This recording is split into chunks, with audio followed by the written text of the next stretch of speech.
오늘은 드러난 죄인, 드러나지 않은 죄인, 어물쩍 넘어간 죄인, 그리고 폭로자에 대해 말씀을 나누겠습니다.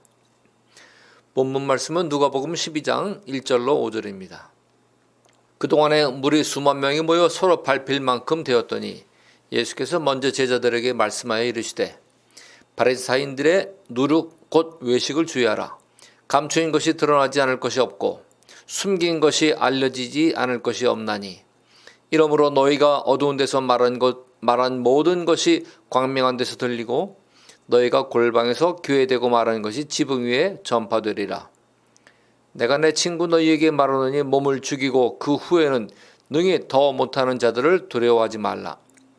마땅히 두려워할 자를 내가 너희에게 보이리니 곧 죽인 후에 또한 지옥에 던져놓는 권세 있는 그를 두려워하라. 내가 참으로 너희에게 이르노니 그를 두려워하라. 하나님의 지구창조 역사는 궁극적으로 인류를 향한 구속사입니다. 이를 위해 구약에서는 구원자 메시아로 오실 예수님에 대해 예언의 말씀을 주셨고 신약에서는 예언대로 오신 창조주이시고 동시에 하나님의 아들이시며 구원자 그리스도로서의 예수님이 나타나심과 전인적 구원을 위한 가르침을 주셨습니다.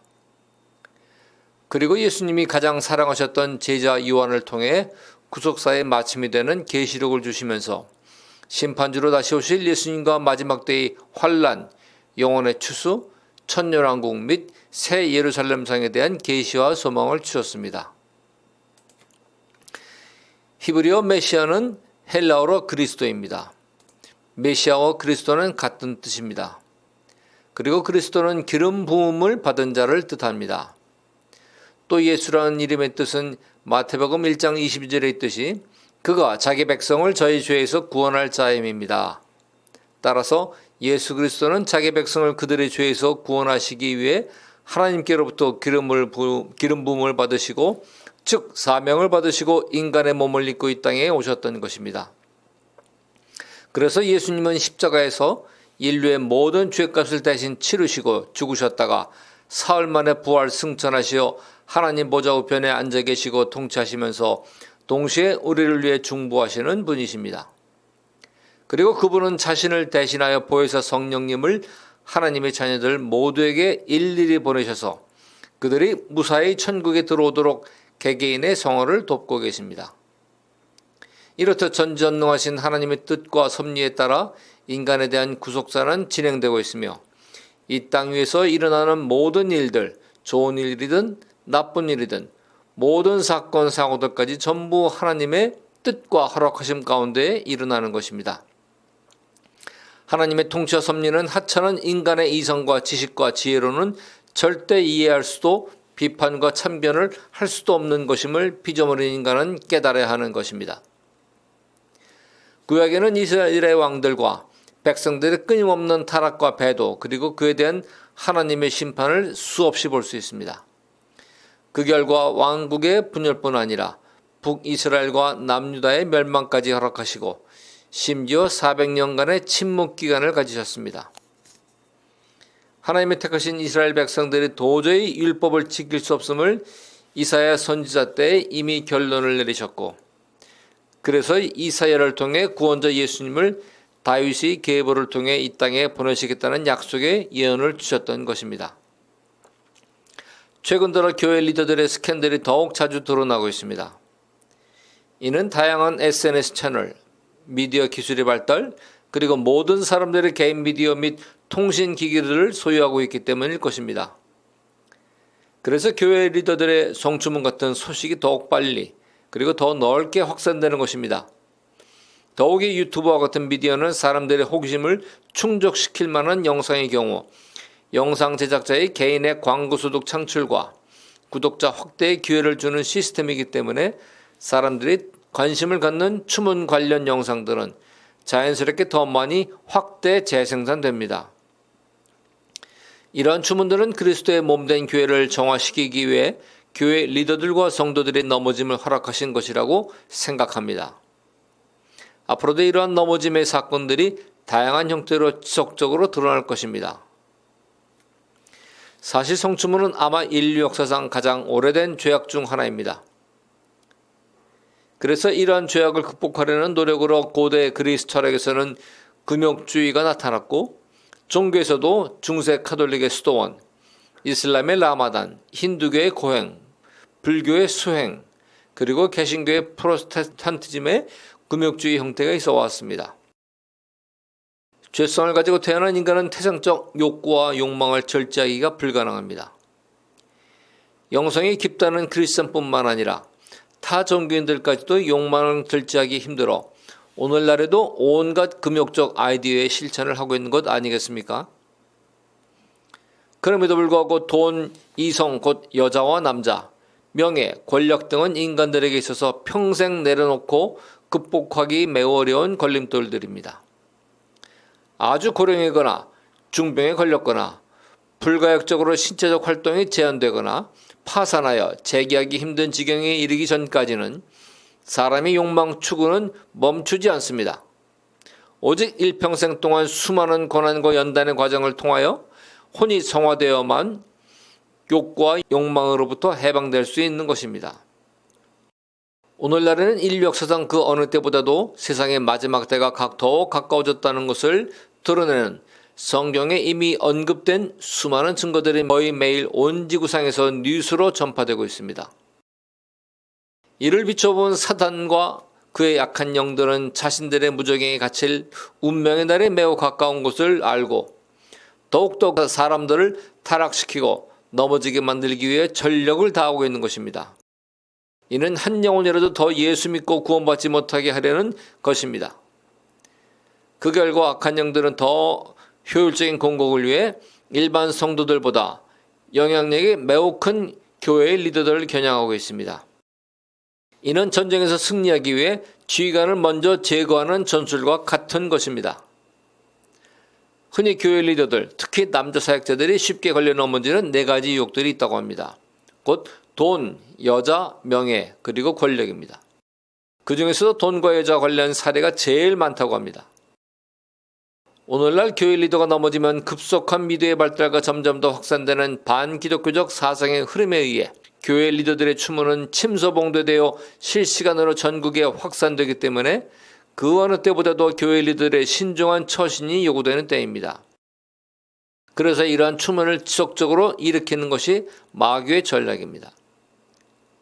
세상 사람들은 예수님을 믿지 않아도 그리스도인에 대한 막연한 높은 기대감이 있는 것이 사실입니다.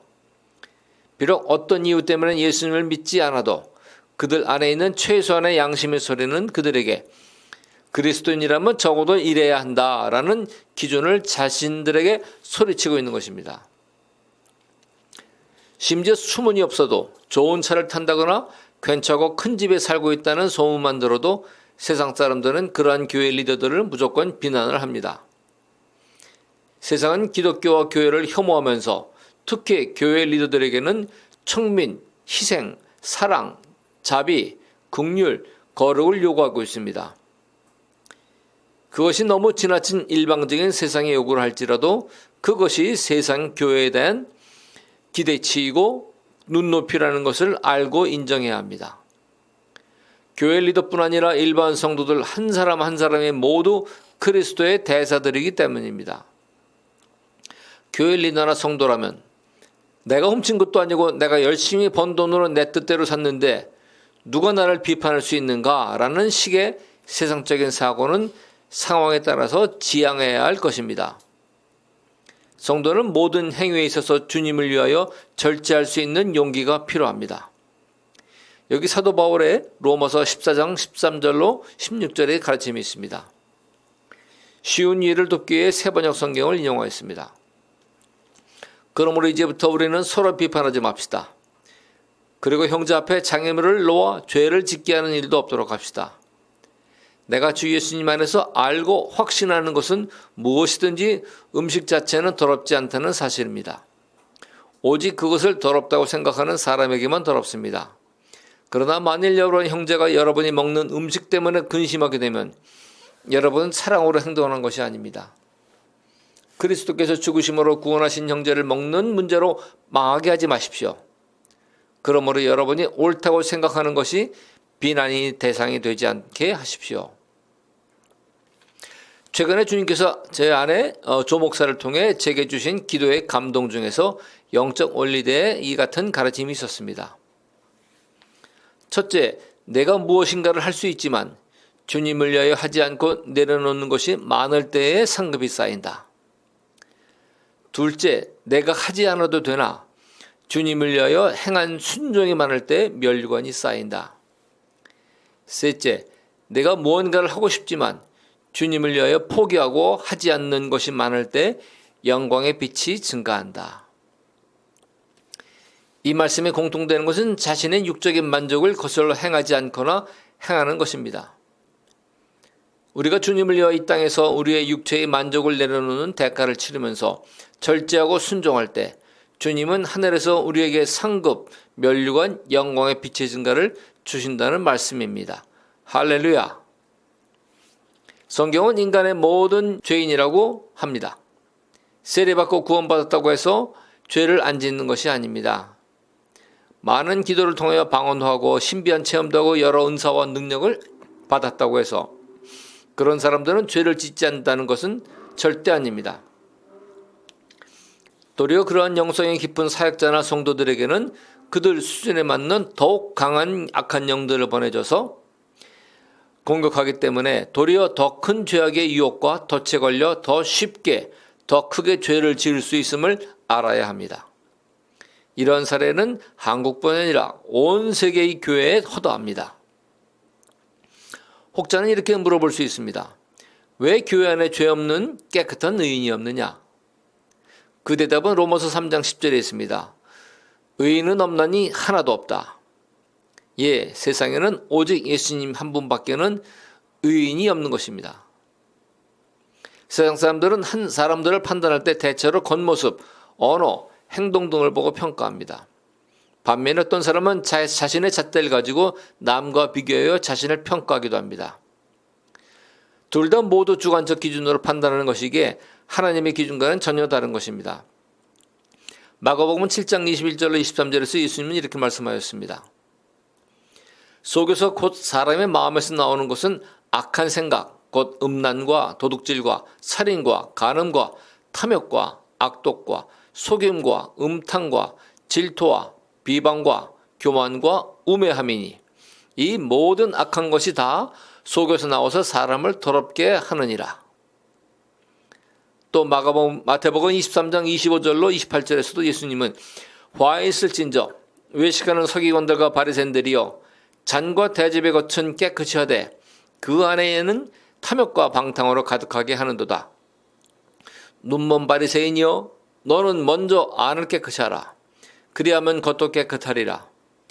화 있을진저 외식하는 서기관들과 바리새인들이여 회칠한 무덤 같으니 겉으로는 아름답게 보이나 그 안에는 죽은 사람의 뼈와 모든 더러운 곳이 가득하도다. 이와 같이 너희도 겉으로는 사람에게 옳게 보이되 안으로는 외식과 불법이 가득하도다. 예수님의 초점은 겉으로 드러나는 것에 있지 않고 마음속에 있는 것입니다. 성령님은 하나님의 깊은 곳까지 통달하시는 분입니다.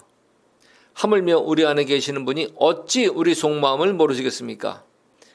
사람은 말과 행동으로 남과 자신을 속일 수 있을지 몰라도 성령님은 절대 속일 수 없습니다.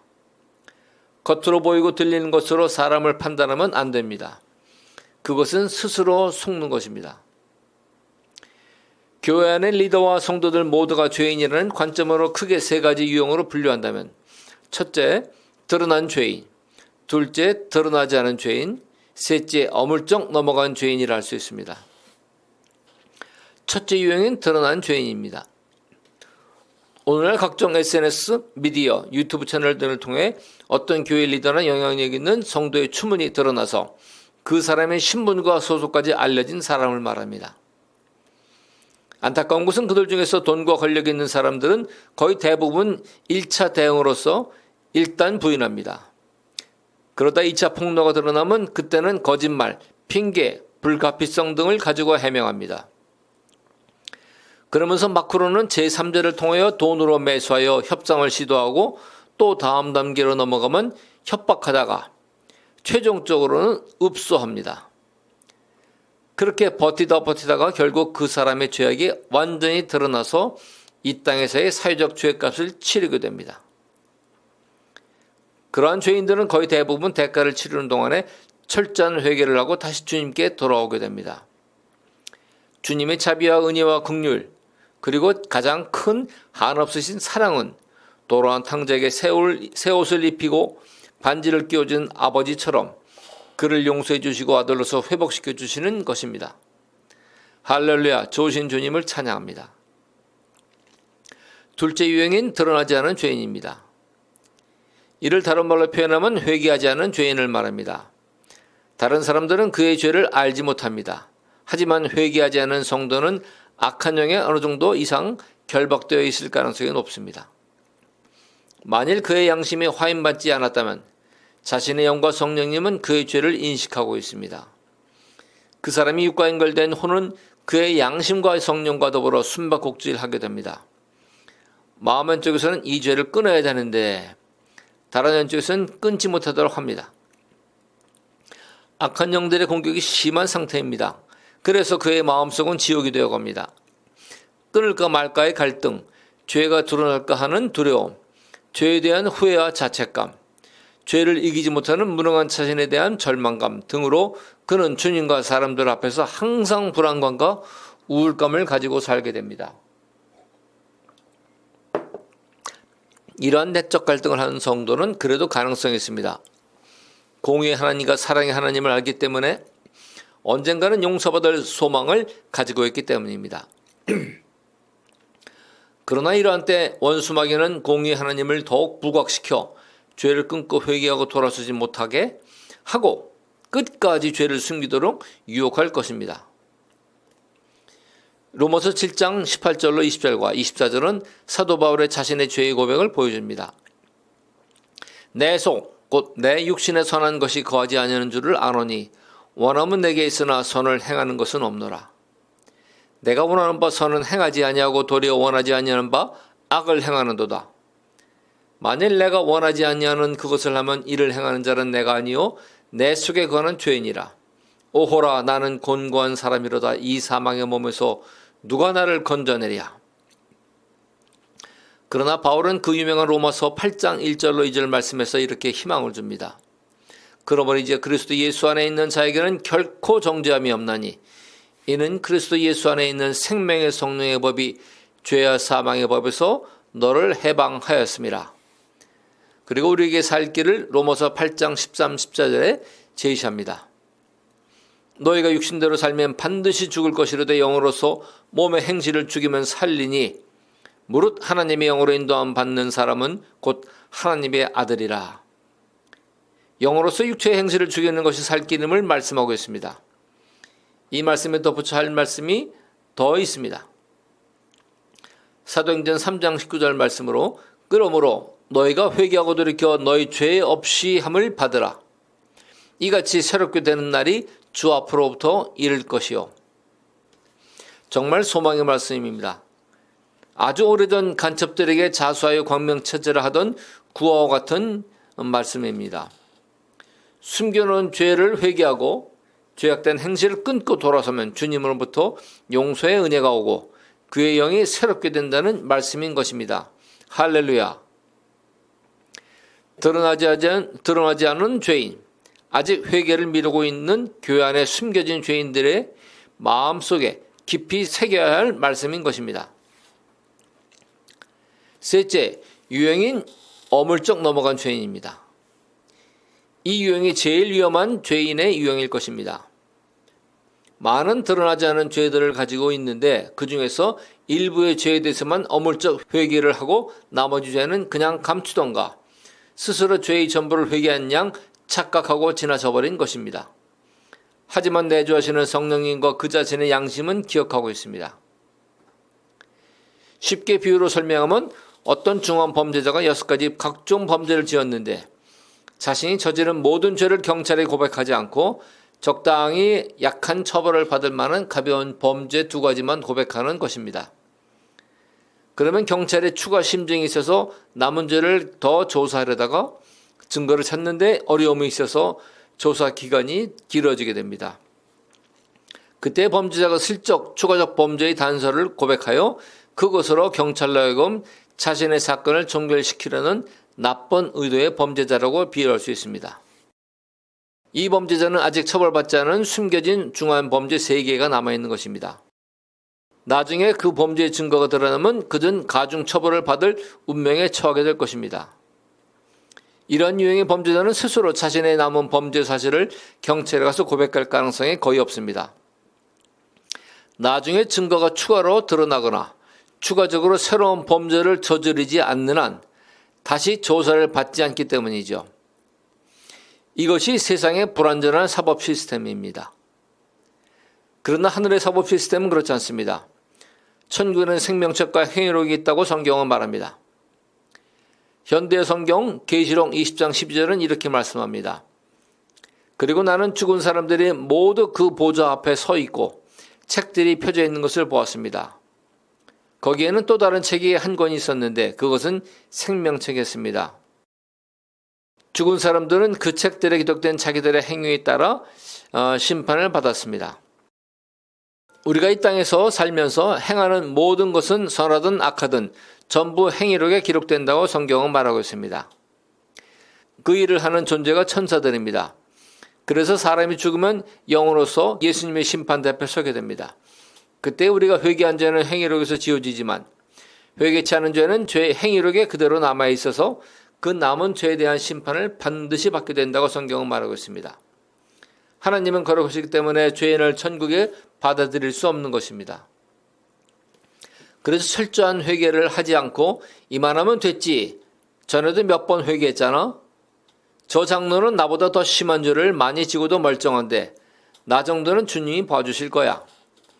이렇게 자신이 스스로 심판자가 되어 자신을 사면시키면서 어물쩍 넘어간 죄인은 반드시 예수님의 심판대를 넘어갈 수 없기 때문에 그때는 회개의 시간을 이미 놓쳐버린 것입니다. 만사에는 때가 있듯이 회개에도 때가 있습니다. 적어도 마지막 호흡이 끝나기 전까지는 온 힘을 다해 입술을 열고 주님께 회개를 해야만 하는 것입니다. 매 순간마다 철저한 죄의 고백과 회개를 하는 것이 성도의 지혜입니다. 추가로 교회의 리더들의 추문 사건을 가지고 자신이 마치 다윗 왕 옆에 있던 나단 선지자라는 착각을 하는 사람들에 대한 것입니다. 자신들은 교회를 살리고 성도들을 보호하기 위해 그러한 폭로를 한다고 주장합니다. 저도 그런 분들의 선한 동기는 인정합니다. 그러나 문제는 집요하게 반복적으로 당사자가 처참하게 세상에 대해 행복할 때까지 온 세상의 유튜브 같은 매체를 통해 폭로를 이어가는 방법에 대해 큰 아쉬움이 있습니다. 영국의 한 격언에 이런 말이 있습니다. 실수하는 것은 사람의 일이요 용서하는 것은 하나님의 일이다. 교회 리더나 성도가 넘어지는 것은 그들도 사람이면서 죄인이기 때문에 당연한 것입니다. 그리고 영향력 있는 교회 리더가 넘어지는 것은 하나님께서 높아지고 교만해진 영향력 있는 그 리더 개인을 다루시거나 그가 속한 교회 단체나 커뮤니티 또는 더 나아가 한국교회를 정화시키려는 의도 때문일 수 있습니다.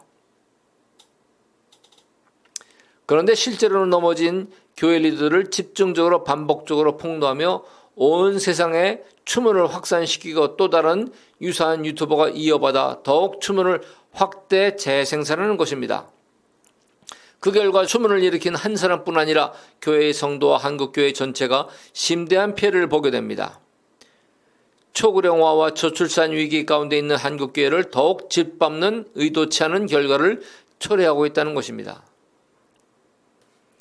자신들이 교회 리더들의 추문을 폭로함으로써 교회를 정화시키고 성도를 보호하려던 선한 의도가 도리어 교회를 훼손시키는 역효과를 낳는 것입니다. 교회와 성도를 다루시는 분은 절대 주권자이신 하나님이시지 사람이 아님을 잊지 마십시오. 그래서 예수님께서 너희 중에 죄 없는 자가 먼저 돌로 치라 하신 것입니다. 행위에 참된 동기와 의도는 자신과 내주하시는 성령님만이 아십니다. 훗날 심판대에 섰을 때 추문 폭로의 행위에 참된 동기가 드러나서 상급 또는 징계를 받을 것입니다. 고린도전서 4장 3절로 5절에 나타난 사도 바울의 고백을 나누고 싶습니다. 너희에게나 다른 사람에게나 판단받는 것이 내게는 매우 작은 일이라. 나도 나를 판단하지 아니하노니 내가 자책할 아무것도 깨닫지 못하나 이로 말미암아 의롭다함을 얻지 못하노라. 다만 나를 심판하실 이는 주시니라. 그러므로 때가 이르기 전 곧 주께서 오시기 전까지 아무것도 판단하지 말라. 그가 어둠에 감추인 것들을 드러내고 마음의 뜻을 나타내시리니 그때에 각 사람에게 하나님으로부터 칭찬이 있으리라. 바울이 자기 자신을 볼 때 자책할 것이 아무것도 없다고 생각한다 해도 자신이 남으로부터 의롭다함을 얻을 수 없다는 것입니다. 그것은 그저 자기 주관적인 생각과 판단이기 때문입니다. 그래서 바울은 다만 나를 심판하실 이는 주님이시라고 고백하는 것입니다. 그러면서 예수님이 재림하실 때까지 아무것도 판단하지 말라고 고린도 교회에게 당부하는 것입니다. 베드로전서 1장 15절로 16절 말씀으로 오늘의 메시지를 마치겠습니다. 오직 너희를 부르신 거룩한 이처럼 너희도 모든 행실에 거룩한 자가 되라. 기록되었을 때 내가 거룩하니 너희도 거룩할지어다 하셨느니라. 아멘.